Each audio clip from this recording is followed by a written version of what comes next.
Bom, a aula que nós teremos hoje é sobre o pensamento autoritário, mas o pensamento nacionalista autoritário, né? Então, nós estamos combinando uma análise do nacionalismo e do pensamento autoritário na política brasileira, né? A gente vai usar um texto base para isso, que é o texto do Boris Fausto, um importante historiador brasileiro, que tem um texto super importante que se chama A Revolução de 30, e ele tem várias outras publicações, inclusive textos de história para o ensino médio no Brasil. Ele, durante muito tempo, foi professor da USP, né, do Departamento de História da USP. E o Boris Fausto, ele tem um texto, que é esse que eu pedi para vocês lerem, O Pensamento Nacionalista Autoritário, e que vai embasar, mas não vai limitar a nossa conversa aqui, o nosso diálogo. Então, em primeiro lugar, eu queria dizer que o nacionalismo, né, é preciso ser compreendido também como uma perspectiva de enaltecimento, né, das características da população reunidas enquanto povo, enquanto nação. A nação traz a perspectiva cultural na sua, vamos dizer assim, na sua origem, né? Mas o nacionalismo não tem só essa perspectiva vinculada a essa característica ou essa definição antropológica que nós podemos qualificar. Quando você fala, por exemplo, de uma etnia, muitas vezes você também substitui esse termo por a nação. Então, você fala a nação Yanomami. Mas a nação portuguesa, a nação uruguaia, a nação argentina. Então, repare que interessante, a nação ela ela é um grupo cultural,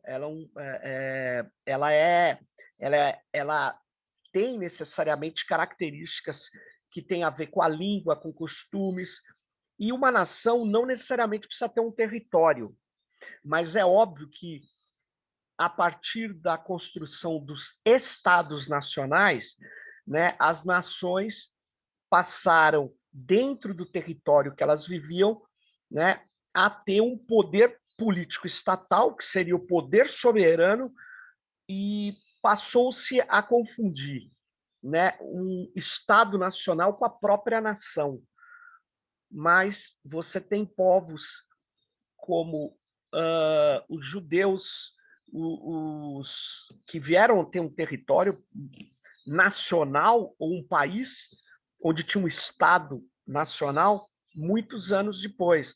E você tem vários povos, como os ciganos, enfim, que não têm um Estado nacional. Eu estou dizendo isso só para dizer que o conceito de nação ele é muito variado, e muitas vezes se discute a questão da nação vinculado à questão do Estado. Não necessariamente isso tem a ver. Por outro lado, por causa exatamente do fenômeno dos Estados modernos que surgem na Europa, vinculados a um território e uma população, esse Estado passou a ser um Estado nacional. Mas tem que tomar muito cuidado com isso também, porque você pode ter um Estado que se diz nacional, mas que não tem uma única nação no seu interior. É o caso da Espanha. A Espanha, claro, tem o Estado naquele território que nós chamamos hoje de Espanha, mas existem vários povos no seu interior que reivindicam nacionalidades próprias, como, por exemplo, os catalães, que é onde tem Barcelona, né? Você tem os bascos, que ficam um pouco no sul da França e ali no norte da Espanha, né? Então você tem o complexo nação, estado, território, população. É melhor a gente ter muito cuidado quando vai tratar disso, porque são coisas que podem estar reunidas, mas são diferentes. O próprio Brasil, é óbvio que os militares tentaram construir, a gente já viu ao longo desse curso, essa perspectiva que o Brasil é um país uninacional, e não é verdade. Aqui dentro do nosso território convive inúmeras nações dos povos originários. Então, nós temos um conjunto de povos que eu poderia enquadrar como nação, né? Eu poderia definir como povos nacionais. Então, é importante a gente ver que nós vamos entrar na discussão agora da construção da nação brasileira. A gente já tem discutido isso, você vê no texto do próprio Os Donos do Poder, do Raimundo Faoro, do Sérgio Buarque de Holanda, todos falam do brasileiro, falam dessa herança que vem do português, da fusão de outros povos que aqui foram trazidos, no caso dos povos que foram sequestrados da África e trazidos para cá à força, como escravizados. Você tem os indígenas, os que aqui habitavam há muito tempo, e tem essa fusão que gera uma série de perspectivas, a perspectiva ideológica, inclusive, que gerou durante muito tempo a ideia de que aqui não existia racismo, porque aqui todos estavam integrados numa única nação. Então, entenda bem, nós estamos falando de um termo extremamente complicado, e que nós vamos estudar, claro, baseado no texto do Boris Fausto, que principalmente algumas passagens que eu quero aqui depois abrir para chamar atenção, que trata de um pensamento europeizante de tratar aqui o nosso país como algo que tivesse um destino, que tivesse já uma preparação, que fosse de uma única população, ou que tivesse que existir um único povo, a ideia do integracionismo. Isso é muito forte no pensamento nacionalista conservador, mas não é o único, e nem é o único pensamento nacionalista. A gente já vai ver isso. Mas eu queria, antes de entrar mesmo do Boris Fausto, depois de fazer essa pequena problematização, chamar atenção na ideia de que a nação é uma comunidade virtual. O que eu quero chamar a atenção disso? Ela tem uma história, mas ela é um povo, passa a viver conjuntamente, passa a se constituir como uma nação, criando tradições, criando uma perspectiva de um passado e muitas vezes criando uma ideia de um futuro para aquela população. Então, isso pode parecer confuso, mas vamos lá. O Benedict Anderson diz que quando a Europa passa a ter os estados nacionais foram fundamentais para construir a nação. Só para você ter uma ideia, vamos pegar o exemplo do que a gente chama hoje de Alemanha. A Alemanha eram vários principados, vários povos germânicos. Não era um único povo germânico. E, por um processo de fusão já tardia, se construiu uma língua única, uma língua sem exceções, uma língua que teve o papel do Estado fundamentalmente para impor essa língua, não só no sistema educacional, mas também com uma série de proibições de uso de outros dialetos. Então, você tem o Bismarck, que para construir a nação alemã, na verdade, ele tem o Estado, um dos estados que domina todos os outros num dado território, impõe uma língua, impõe determinados procedimentos. Então, o Benedict Anderson diz que, na hora que se faz essa imposição, seja de língua, de alguns costumes, você está construindo também a ideia de uma fraternidade. O que é uma fraternidade? Todos nós somos irmãos. O que são os brasileiros? Somos todos... temos uma característica comum. Então, essa característica comum ela vai sendo construída, e o Benedict Anderson fala, por exemplo, dos jornais. Os jornais, quando vem a imprensa, foram fundamentais para criar uma ideia de fraternidade, ou seja, o que acontece lá na fronteira do meu país, ou no centro, ou no norte, tem a ver comigo, tem a ver com o meu interesse, e passa as notícias serem fundamentais para criar essa ideia de proximidade, né? Então, o Benedict Anderson trata curiosamente da relevância da imprensa para criar uma pauta comum, como se tudo que acontecesse aqui na nossa comunidade e que fosse de interesse nosso, porque é de interesse dessa nossa fraternidade. Então, a nação é uma comunidade inventada e depois, muitas vezes, construída sob força, sob violência. Isso não quer dizer que não tenham povos que vivam juntos durante séculos, mas, em geral, a nação projeta para trás um passado mítico. Depende muito do poder político de plantão, das instituições. Então, você vê, toda nação tem datas comemorativas, tem que ter pontos de agregação, né? Tem que ter pontos, tem que ter bandeira, tem que ter elementos constitutivos dessa fusão, né? Como um álbum de família, certo? Como o aniversário do seu pai, da sua mãe. Você tem que ter a data fundadora, você tem que ter os mitos fundadores, e isso vai ser muito importante para o nacionalismo posterior. Vai ser muito importante para tal. Então, vamos lá. Eu vou abrir aqui uma apresentação, né? A gente vai se basear um pouco no texto aqui, ó, a imagem do Boris Fausto, esse importante historiador brasileiro, nascido nos anos 30 e que deu uma contribuição enorme na compreensão do país, né? E eu quero só acentuar aqui uma diferença. A gente vai falar de nacionalismo autoritário. Repare, o Boris também trabalha isso no texto. Tem uma diferença entre autoritarismo e totalitarismo, certo? Autoritarismo e totalitarismo, a gente precisa dar uma diferenciada aqui.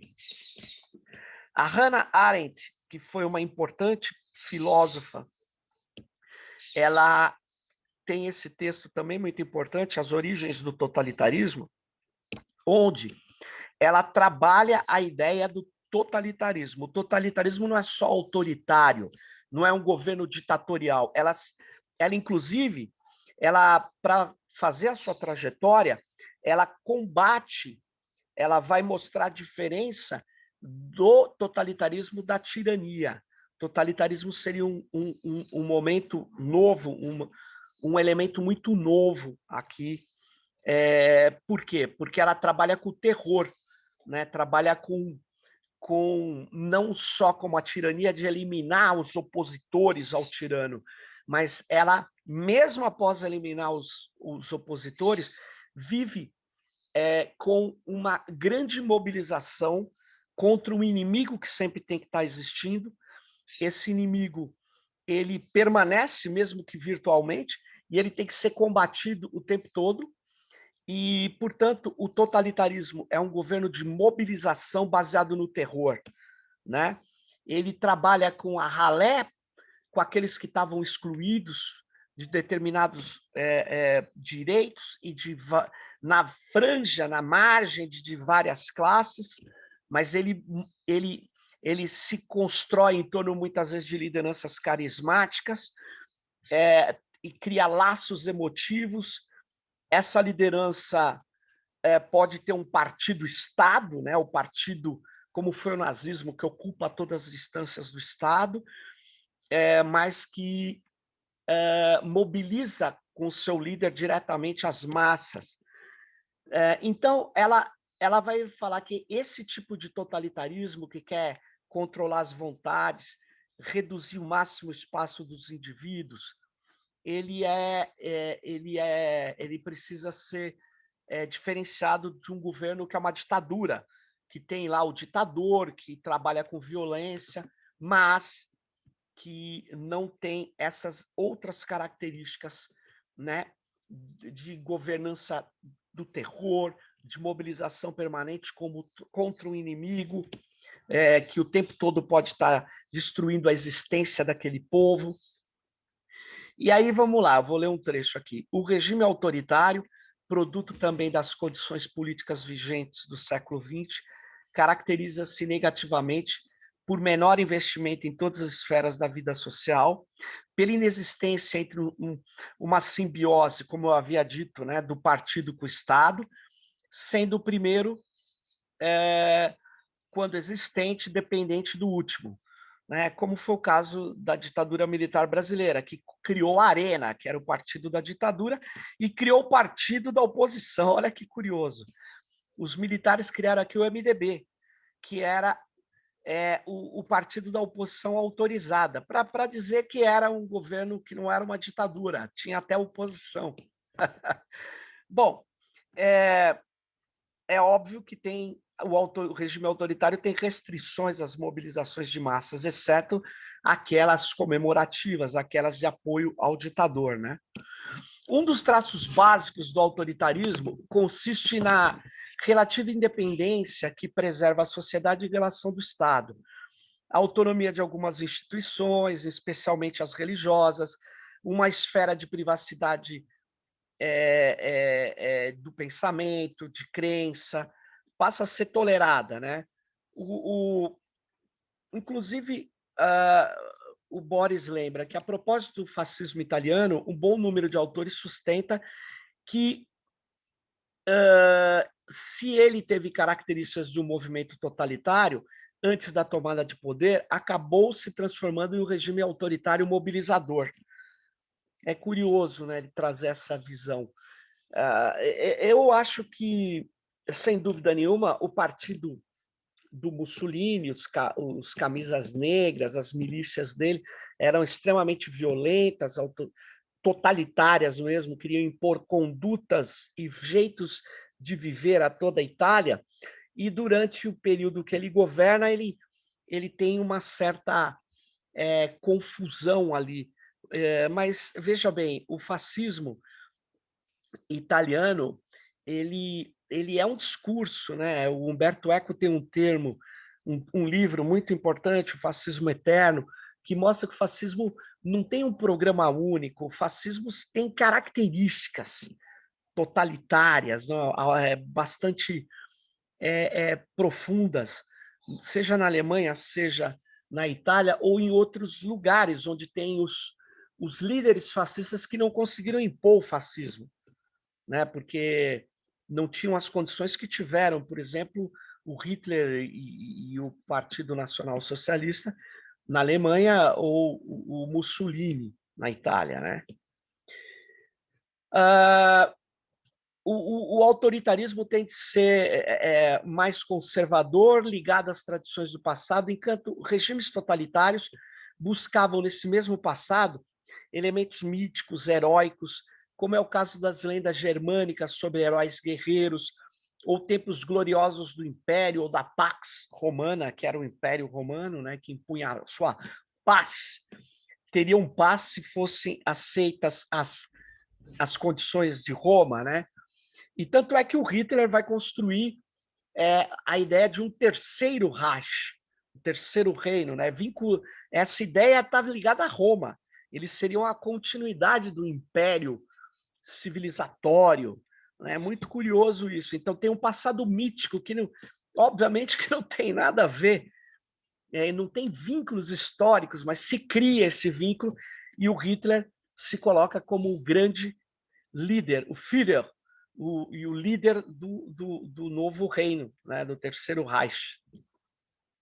No livro, aqui no Brasil, entrando concretamente aqui, eu selecionei esses textos para mostrar que nós temos, então, um pensamento autoritário Claro que o nosso pensamento autoritário ele tem também uma face totalitária, que eu vou falar agora, mas o pensamento autoritário vinculado à nação brasileira, a ideia de construir uma nação ou de aprofundar as raízes do Brasil, da nação brasileira, ela tem uma trajetória que não é só de direita, mas os seus principais pensadores são de direita, né?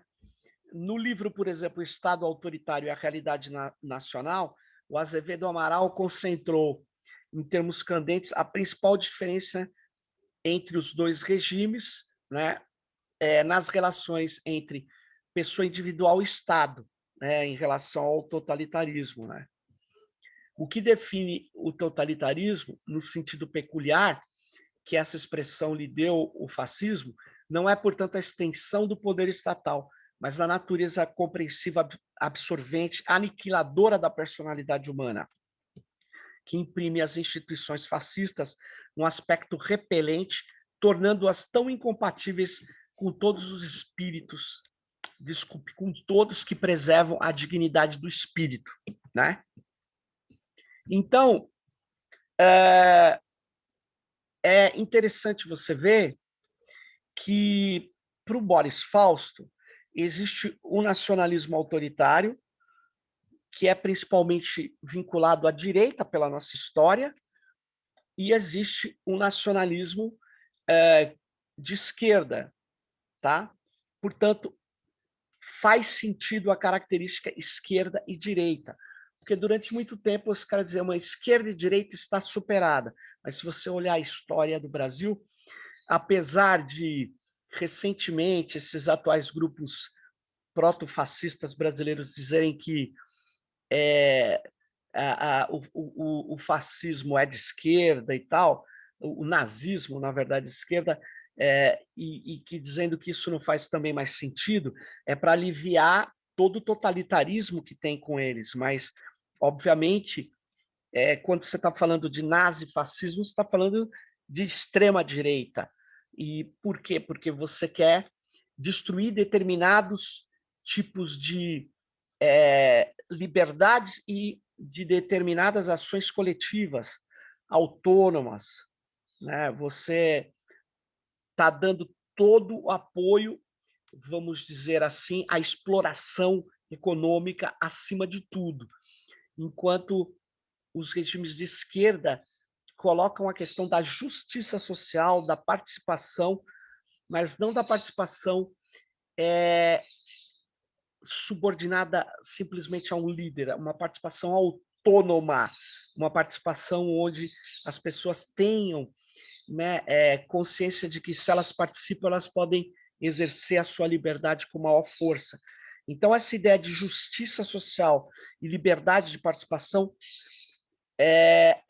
vinculada à esquerda se coloca em contraposição à ideia de que a economia está acima de tudo, de que a sociedade tem que ter classes bastante, vamos dizer assim, harmonizadas, como era a ideia do fascismo, né?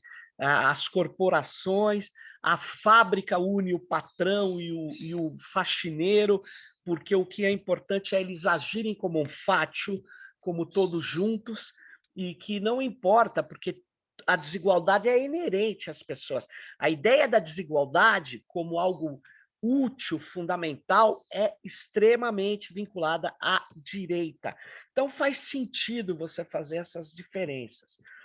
Passando, aqui eu vou ler um trecho, ao contexto brasileiro, a partir das décadas do século XX, para estabelecer uma data, podemos identificar alguns princípios comuns a um leque de correntes que, por suas concepções, formam o espectro político da direita, escreveu Boris Fausto.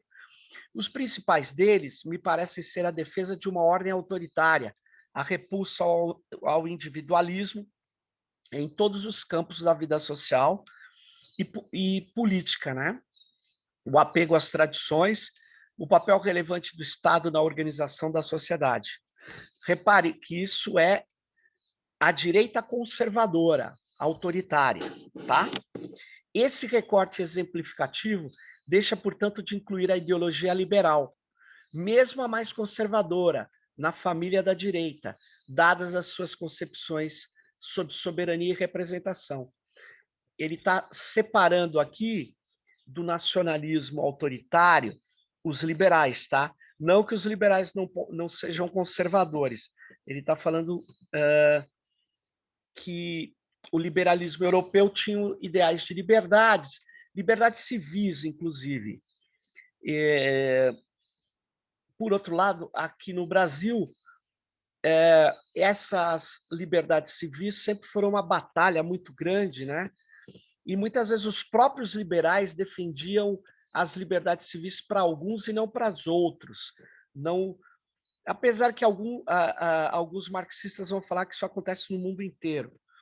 Mas o que nós vamos ver aqui é um nacionalismo brasileiro que vai da vertente conservadora até a anti-imperialista de esquerda, que está no coração, por exemplo, da construção da Petrobras e tal.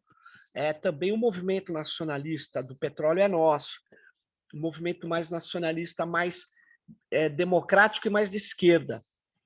Agora, o que nós vamos ver é aqui o nacionalismo autoritário, ele é muito diferente desse nacionalismo de esquerda. E aqui o Boris trabalha o nacionalismo autoritário, onde nós podemos ver dois grandes autores, pensadores, o Oliveira Viana e o Azevedo Amaral, o integralismo, que é o fascismo, né? Que clamava pelos valores nacionais, tanto é que o apelido deles eram Galinhas Verdes, que tinha o Plínio Salgado e o Miguel Reale, eram dois grandes integralistas. E aí, a bem da verdade, é preciso ver que muitos integralistas depois abandonaram o fascismo, o integralismo. Foi o caso até do Miguel Reale, me parece que no final da vida ele abandonou esses ideais totalitários.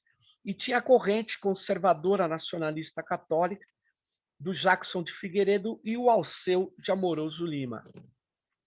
Os nacionalistas autoritários, diz o Boris Fausto, não se afirmaram como espiritualistas, nem se preocuparam essencialmente com os temas que eram e ainda são fundamentais para o pensamento católico, né?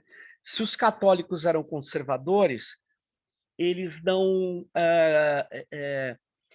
os nacionalistas autoritários não se empolgavam muito em vincular a sua tese ao pensamento católico conservador, tá?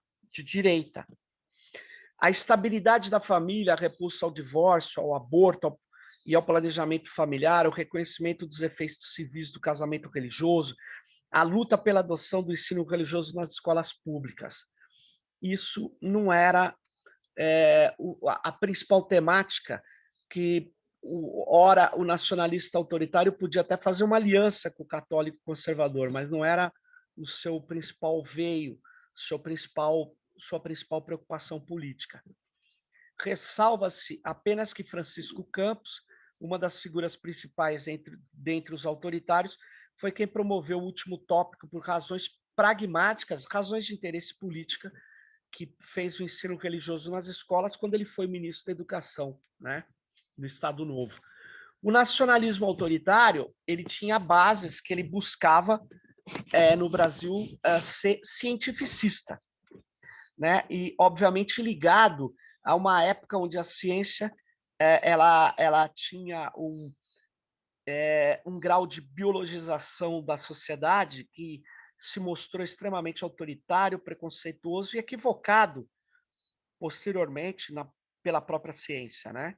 O Oliveira Viana e o Azevedo Amaral trataram de desvendar com base nas ciências humanas as razões da existência de um povo que pudesse desvendar os rumos da construção nacional. Eles estavam em busca de construir uma grande nação.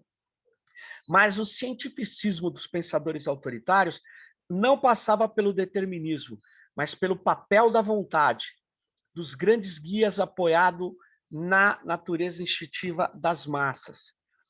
Né? Em seu diagnóstico da formação da sociedade brasileira, escreveu né, o Boris Fausto, e em seu receituário, os nacionalistas autoritários constituíram uma corrente cientificista, na oportuna denominação de autores como Lúcia Lippe Oliveira e José Luiz Beired.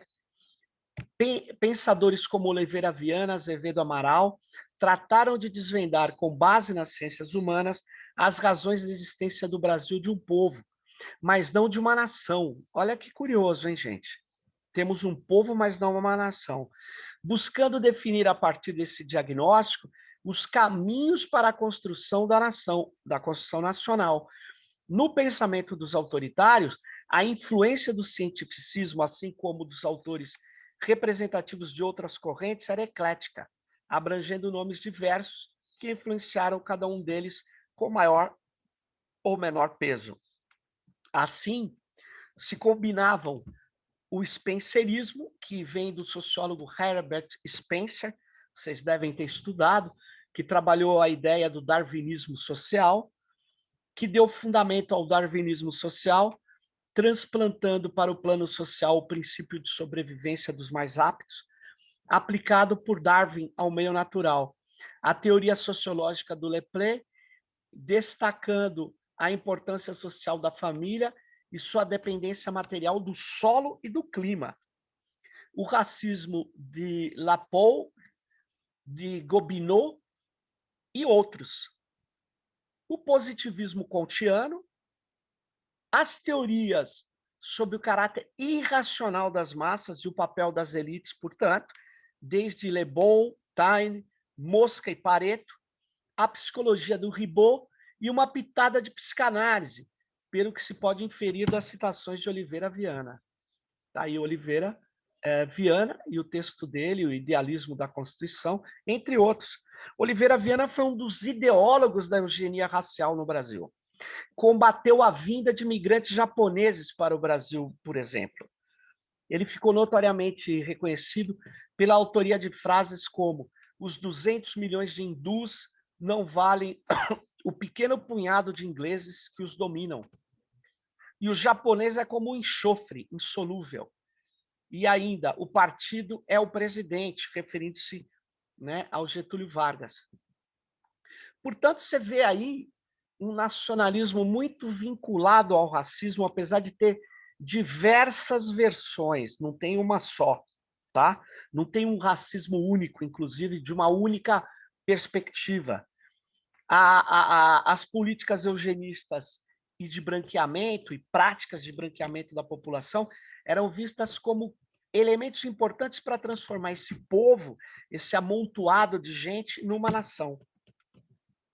Esses troncos, dizia, por exemplo, o Alberto Torres, equilibram-se tão positivamente que uma política eugênica bem inspirada deve recusar novos cruzamentos raciais. Ele estava querendo dizer que nós temos o índio, o negro e o branco. Tá bom assim, tá? Não precisa de novos caras vindo para cá. Trata-se, como se vê, de uma curiosa versão do mito das três raças que o Alberto Torres nos traz, de três raças formadoras do homem brasileiro, em que o elemento branco é definido como o mais problemático. Então, você tinha perspectivas racistas diferentes, tá? Além de Alberto Torres, dentro dos precursores do pensamento nacionalista autoritário, que se preocuparam com a questão racial, devemos destacar a Álvaro Bomilcar, uma das figuras pioneiras do ataque ao preconceito contra o negro e na valorização da mestiçagem, por exemplo. Ele dizia que tínhamos que fundir essas três raças para poder melhorar a nossa perspectiva e criar uma nação. Oliveira Viana e Azevedo Amaral já é diferente. Eles conferiram ao fator racial o papel relevante nas respectivas explicações do Brasil. Então, é o biologismo, né? O primeiro, desde os seus primeiros trabalhos, Oliveira Viana, né, foi defensor de uma necessidade de se arianizar o país, pela via do branqueamento, diferente ali dos que a gente acabou de ver, para dotá-lo de um povo capaz de dar suporte à tarefa da construção nacional. Para Viana, as funções superiores da civilização brasileira cabem aos arianos puros, contando com o importante concurso de mestiços vencedores. Curioso, hein? Mestiços vencedores. Oliveira Viana negou que estivesse tratando de demonstrar a superioridade de uma raça com em relação a outras, pois quisera apenas expor o fundamento científico da diferença das raças, sem estabelecer uma escala de qualidade, dizia Oliveira Viana. O autor nunca renunciou expressamente a esses pontos de vista, mas no correr dos anos, eles deixaram de estar na linha de frente do seu pensamento. Muito embora tenha se tornado conhecido por encarar o regime autoritário como instrumento da industrialização do país. O Azevedo Amaral conferiu à questão étnica, desculpe-me, um papel central em suas formulações. Ou seja, esse aspecto de sua obra ficou muito conhecido, poupando-lhe a identificação com a teoria racista do branqueamento. Segundo Amaral, a formação de um tipo étnico brasileiro, à altura da tarefa de construção nacional, era um dever do Estado, a quem caberia, para tanto, promover a eugenia, incentivando as uniões convenientes e a seleção das etnias imigratórias desejáveis. Olha só.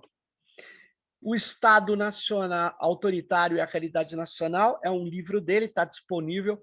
Quem quiser olhar, foi editado pela José Olímpio Editora, famosa na época, e é um texto bastante curioso, que traz toda essa perspectiva biologizante, mas também os traços de uma cultura política que ele via existir e os traços da perspectiva autoritária crucial dele, né? O alvo principal do racismo de Azevedo Amaral concentra-se na classe dos mestiços. Você vê, enquanto um lá enaltece a mestiçagem, o Azevedo Amaral dizia que, em especial, os mulatos, que, em suas palavras, desde a metade do século XVIII, constituíam um grupo ponderável da população. Esse grupo era considerado inadequado para o exercício de funções públicas, embora muitos deles, ainda segundo Amaral, tenham sido figuras brilhantes, representando o papel de primeira ordem no desenvolvimento cultural do Brasil, mas longe das funções públicas. Então, você vê, né? Coerente com a sua visão autoritária, o Amaral afirma que os mestiços desenvolveram forçosamente uma tendência à insubordinação crônica contra todas as formas de autoridade disciplinadora. Então, eles não serviam.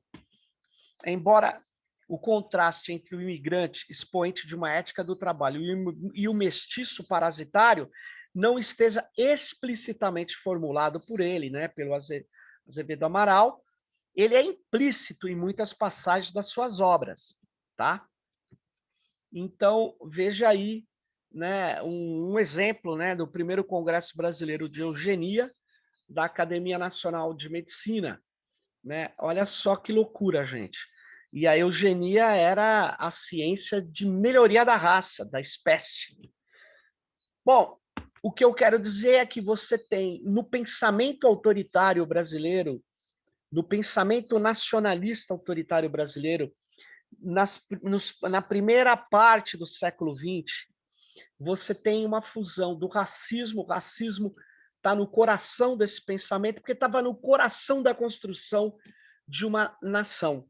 A nação brasileira, para uns, ela deveria aprofundar, né, o seu branqueamento, daí a importância das técnicas de eugenia. Então, isso fica claro que o nosso pensamento autoritário nacionalista, ele tem raízes extremamente complicadas. Hoje, você olhando, você vê a nossa trajetória, uma trajetória que se sustenta em cima do racismo, né? E que não é por menos que a gente fala que o racismo é estrutural no Brasil. O peso dessas ideias foi fundamental, de pessoas que foram grandes gestores, foram líderes políticos e governaram o Brasil e criaram das suas ideias mecanismos de aplicação. Tanto é que nós fizemos ondas de migração para cá, fizemos tentativas de branqueamento, depois tentativas de exclusão de segmentos, tudo isso feito com a ideia de que, como o povo era informe, o povo não era uma nação, nós precisávamos de uma autoridade, e de uma autoridade capaz de aplicar e disciplinar essa população, um autoritarismo profundo. Então, esse nacionalismo, ou seja, construir a nação exige uma ordem autoritária, né? Porque, do contrário, não teremos um progresso. Então, era isso que eu queria chamar a atenção de vocês, né? Eu vou pular aqui para essa parte. Em suma, temos boas razões, escreve o Boris Falso, para não gostar dos nacionalistas autoritários, mas em vários aspectos não podemos considerá-los como simples relíquias do passado. Eu vou agora, portanto, é assim que eu termino essa aula. Só um minuto aqui.